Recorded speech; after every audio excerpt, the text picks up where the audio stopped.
Good evening, everyone. It's the return of the Young Writers vlog, and for the next few weeks I'm going to be talking about a completely new topic. Now, in the past I talked about basic plot structures and about wide genres and big generalities, but for the next few episodes I'm going to be talking about specific and usable tools that are applicable no matter what kind of writing you're doing. The first of these tools that I'm going to be talking about is the one known as Chekov's gun. No, not that Chekov. No, but close. There we go. That's the Chekov. Anton Chekov was a Russian storyteller who talked a lot about one particular tool that's useful for writers. It's now known as Chekov's gun, but is also known as the law of conservation of detail. If you say in the first chapter that there is a rifle hanging on the wall, in the second or third chapter, it absolutely must go off. If it's not going to be fired, it shouldn't be hanging there. So Chekov's gun is the idea that everything you describe or draw attention to should have some significance in your story. You don't want to waste your audience's time describing things that have no impact on the story or that don't particularly matter. It's the idea that no matter what genre you're writing in, every moment in your story should have some function. Understanding the law of conservation of detail is about realizing what story elements you don't have to talk about, either because they're so mundane or obvious that the reader doesn't need to be told it's the case, or they're so irrelevant to the story that you don't want to derail what's happening to distract the audience with something that's never going to come up later. In the first case, we have a good example of how this functions in the epic/legend of Don Quixote. Don Quixote, when talking to an innkeeper, mentions that he doesn't carry any money because all of the great stories he heard about knights of old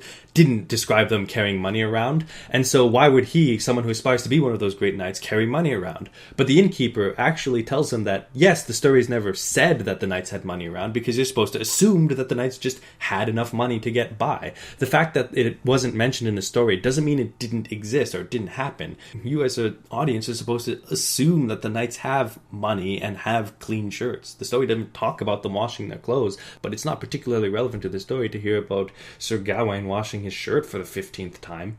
And so when a new character enters a room, you as a writer don't have to actually say they're wearing pants because the audience will assume they're wearing pants. And if you say that they're wearing pants, the audience is going to assume that the fact that they're wearing pants is somehow important because they would have assumed it anyways if you just left it alone. And so when describing people, you can usually skip the fact that they're wearing pants because unless you're specifically talking about the pants they're wearing and that's important for some reason, it doesn't matter. And so when describing settings, characters, or events, you don't have to focus on the mundanities of life. You can skip a lot of the unnecessary and obvious things that characters do. You never hear about James Bond going to the bathroom, but you assume at some point he does. Skipping over the mundanities of things is something that audiences expect, to the point where if you do actually start describing mundane things happening, the audience is going to assume something is going to happen because of this. In fiction, your characters are never waiting for the bus. They go to a bus stop and the bus is there as soon as it's convenient for the bus to be there. The only time they're waiting for a bus is if, surprise, it's important that the bus doesn't show up on time. It's looking at you again, waiting for Godot. Silly.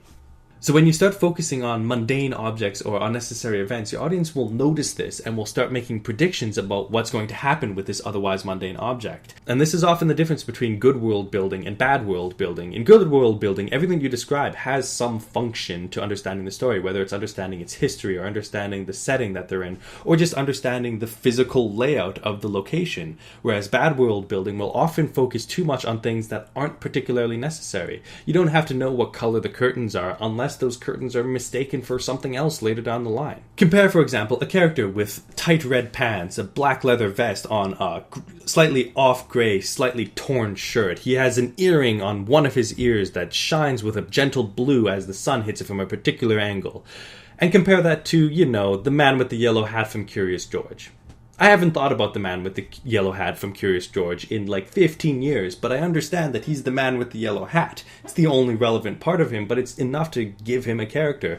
Related, I remember basically nothing about that person I described 20 seconds ago.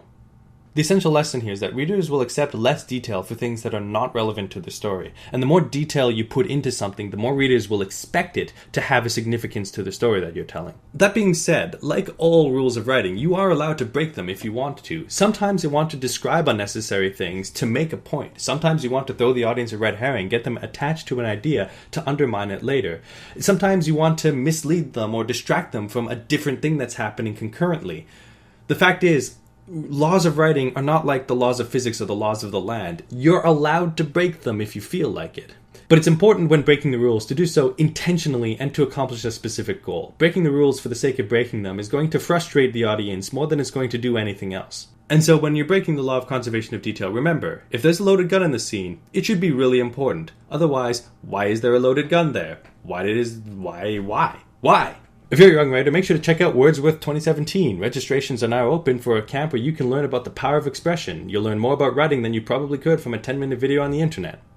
So that's all for now. Until next time, have a good night and keep on writing.